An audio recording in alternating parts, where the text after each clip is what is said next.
Last time हमने सहायक संधि के बारे में जो वो डिस्कस किया था कि सहायक संधि जो प्रणाली थी वो जो वो किसने चलाई, कब चलाई और उसकी कुछ दुष्परिणाम जो निकले और या सहायक प्रणाली के जो वो अंग्रेज़ों को जो लाभ हुए, वो जो वो हमने कुछ डिस्कस किया था। इस पार्ट में हम लोग जो वो डिस्कस करेंगे लैप्स की नीति के बारे में। हम लोगों ने जो वो डिस्कस किया था सहायक प्रणाली के बारे में, जो लैप्स के जो वो कुछ सिद्धांत थे, तो उनसे जो वो क्या अभिप्राय है हमने जो वो डिस्कस किया था कि सहायक प्रणाली को किसने जो वो लागू किया था?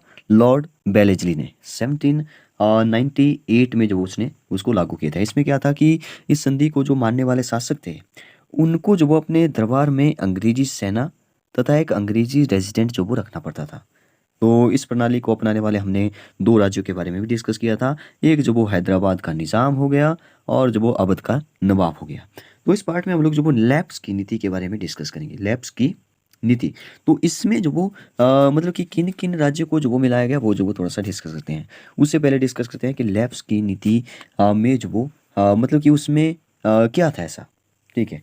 तो इस नीति के अनुसार सबसे पहला पॉइंट जिस भारतीय शासन ये अंग्रेजों ने चलाई लॉर्ड डलहौजी ने जो भारतीय रियासतों को अंग्रेजी साम्राज्य में सम्मिलित करने के उद्देश्य से जो वो लैप्स की नीति जो वो शुरुआत की। तो किसने? लॉर्ड डलहौजी। तो इसको आप याद रखिए, ये क्वेश्चन जो वो डायरेक्ट बन सकता है कि लॉर्ड डलहौजी ने जो वो कौन सी नीति, मतलब यार ऐसे पूछ सकता है लैप्स की नीति किसने जो वो शुरू की थी? तो लॉर्ड डलहौजी। और लॉर्ड डलहौजी ही जो वो एक प्रकार से 1857 के विद्रोह के लिए जो वो ये पूछा जा सकता है कि कहाँ तक जो वो उत्तरदायी है।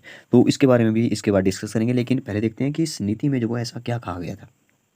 सबसे पहली बात कि जो भारतीय शासक थे उनकी जो वो अगर कोई संतान नहीं थी आगे को, ठीक है, उनकी कोई संतान जो वो आगे नहीं थी, तो उनको पुत्र गोद लेने की अनुमति नहीं दी जाती थी।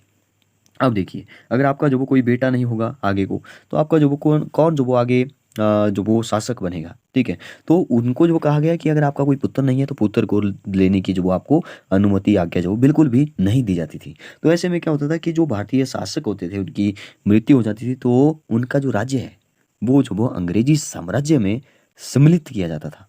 तो ये जो वो काफ़ी खतरनाक था, ठीक है? तो इस नीति के अंतर्गत जो वो देखिए, एक तो झांसी हो गया, एक सतारा हो गया, उस टाइम की मैं बात कर रहा हूँ, सतारा, संभलपुर हो गया, उदयपुर हो गया और एक जो वो जैतपुर हो गया और नागपुर। ये जो रियासतें थी कुछ, वो जो वो अंग्रेजी साम्राज्य साम्राज्य में जो वो सम्मिलित की गई।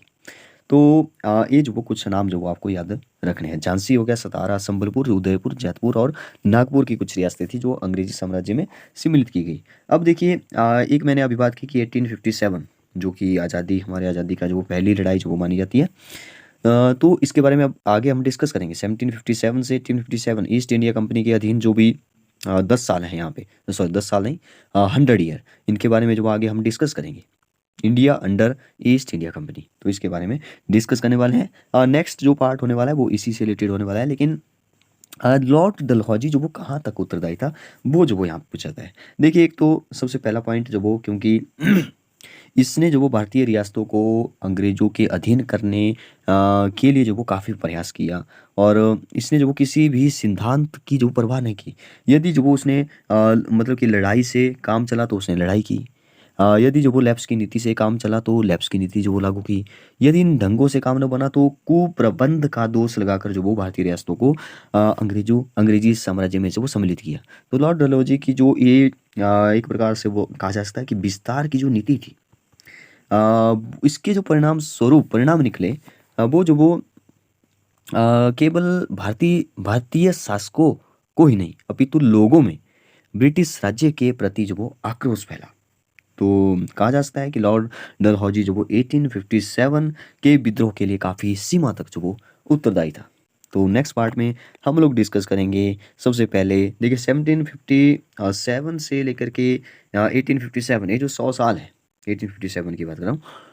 ये जो 100 साल है, इसमें जो वो सबसे पहले आएगा 1773 का रेगुलेटिंग एक्ट, जिसके बारे में हम नेक्स्ट पार्ट में डिस्कस करेंगे कि एक्ट जो वो क्यों पास किया गया, क्या जो वो इसमें था ऐसा, ठीक है, इसकी क्या क्या मेन जो प्रोविज़न थे, क्या-क्या धाराएँ थी, इसका जो महत्व था वो भी डिस्कस करेंगे, क्या-क्या इसके दुष्परिणाम निकले, क्या-क्या सब कुछ डिस्कस करेंगे। एक तो हमारा ये हो गया रेगुलेटिंग एक्ट हो गया, ठीक है, 1773 का, यहाँ से क्वेश्चन बनता है। और एक जो वो हम लोग डिस्कस करेंगे पीट्स इंडिया एक्ट के बारे में। पिट्स इंडिया एक्ट, तो इसके बारे में भी नेक्स्ट पार्ट में हम लोग डिस्कस करेंगे। फिर चार्टर एक्ट आएगा 1793 में चार्टर एक्ट आएगा।